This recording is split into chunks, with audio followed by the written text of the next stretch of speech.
Guess which race has the highest percentage of people on Section 8? I'm really glad you brought that up. That's why I wanted to play this video first, because I thought it was white people too, because we make up most of the population, and that's what I've heard for most of the years that I've been even thinking about this kind of stuff. But no, I went to look it up, and apparently in 2021, those statistics changed. So when it comes to Section 8, African Americans make up about 27.3%, white about 24.4%, and Hispanic about 10%. And then we can get into the actual SNAP benefits and the TAMF, the Temporary Assistance for Needy Families. But I have to say, I find it extremely disingenuous for you to get mad that people associate the African American community with EBT or food stamps because of content like this that is constantly pushed out via the algorithm. If you do a simple search for any of these terms, this is the type of content that keeps getting pushed out, which is people abusing this system and trying to make it some sort of niche. So y'all mad because I'm a single mother with 7 kids? I'm raising them by myself. Yes, I get child support. I get help from the government. I'm gonna get all the help I need, baby. Food stamps, $3,000 a month. You hear? I don't care what y'all say. I love my food stamps, period.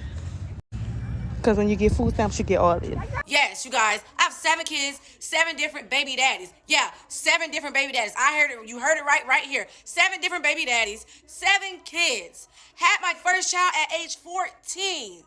Yes, and I do receive $3,000 in EBT food stamps. Yes.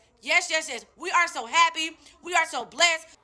Now, I am not going to throw shade at anybody that is on government assistance because that's what it's there for when people need help. But at what point do you realize that you're not supporting yourself and you keep having kids? I don't understand this. When I first had my daughter and I was working at Applebee's and I was really struggling, I applied for food stamps and they were only going to give me $35 a month. And then when I had to reschedule one of my appointments, they literally just cut me off completely. So when I see shit like this, it gets me right in the feels and I get a little emotional about it because it hurts. Because what the fuck is wrong with Section 8? When did that become such a bad thing? Like, it's good over here. The truth is, y'all hating on me because I live rent-free and I can afford the luxuries that y'all dream about for me and my kids. I'm going to continue to buy my luxury bags while the government pay my rent. I'm going to continue to go on trips and do the things that me and my kids love to do while y'all struggle to pay for a grocery bill and I'm swiping my EBT card. Hard work pay off. Let me see, that's what hard work do. I mean, and that's what the 38 do. Get that shit the fuck up. That shit the fuck up, nigga. I know to run that. Fuck you thought it was a game, nigga? I don't give a fuck. I'm still in the motherfucking house. I don't give a fuck. Do I look like I give a fuck? Because I don't. I'm gonna go get me some wig every time. Y'all keep being cute. Keep on being cute. Cause I'm ugly.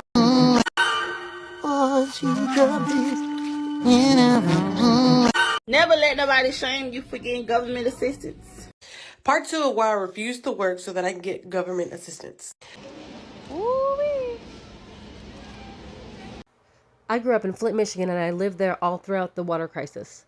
And I remember having to take back cans, and with that money, I had to make the choice whether to put gas in my car so I can get my kid to school or if I was going to buy food. My logic was, I got to put gas in the car, so if I get her to school, they'll feed her there. So it was tough. And a lot of the time, I stayed hungry. Now they finna take Section 8, y'all favorite land is, oh, the motherfuckers that don't have Section 8 just mad. Bitch, we ain't mad. Y'all mad because they taking. Only reason we were ever mad is because you bitches will sit on that Section 8 for 10 fucking generations, bitch. What the fuck? And to make matters worse, did y'all know that if your mama had Section 8 and she passed away, it get passed down to her kids? See, I definitely learned that. I had no idea that that was true. And I've heard a lot of people on TikTok talking about that since I've been doing research.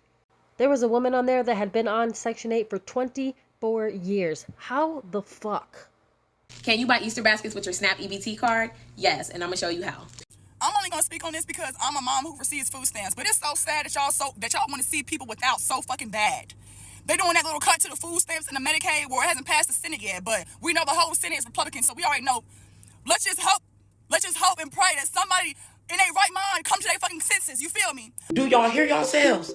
Y'all steady claiming somebody living off of taxpayers' dollars when, bitch, we get taxed for everything around this motherfucker. We paying taxes too. Fuck is y'all talking about? When do y'all not understand that these housing programs are income-based? Nobody is living fucking free. You're giving something. You are correct. Something is not nothing. However, when you are paying $85 or $300 for a 3-4 bedroom house or apartment, that is insane. I had to pay $17.50 for a 3 fucking bedroom for 7 years. single mom with my daughter, working every day. I work my ass off. The way y'all got y'all pink asses in my motherfucking comment section, bitching and moaning about some motherfucking Section 8 because your punk ass ain't getting it. 9 times 10, your bitch ass live in a motherfucking red state. Take that up with the other white motherfuckers that vote against their own goddamn interests. Y'all are pathetic. This whole conversation started because Trump proposed putting a cap on Section 8 from now on. You can only be on for 2 years, and that should be enough time to get your shit together. And the system needed to be fixed because there was a lot of fraud. And you can see how people would be pissed off when they keep seeing stories like these. In the area, you sold this plus size girl some food stamps, and this morning I think she said like you sold her like 600 food stamps, which means she got it for 300, which you're really not supposed to do, but whatever. She went to the register with like 4 baskets, and she was trying to pay for her groceries, and either the pen you gave her not working, or you reported that card as lost or stolen after she sent you the 300. She didn't tell the whole store how she finna call the state on you. You finna go to jail for selling food stamps. That benefits scheme. New details tonight as this state worker and her daughter face federal charges for allegedly stealing benefits meant for the poor. That's right. The mom is a Rhode Island Department of Human Services supervisor. Dan and Patrice, investigators say the DHS supervisor allegedly stole personal information from hundreds of SNAP recipients through her job, all as part of a fraudulent scheme to buy groceries. Maybe when people be like, girl, how you get food stamps? I wish I get food stamps. Bitch, you better start lying. Story time about how I got caught lying on my food stamp application. In my opinion, these changes, these cuts really needed to happen because people were starting to feel entitled, and that's just how I feel about it.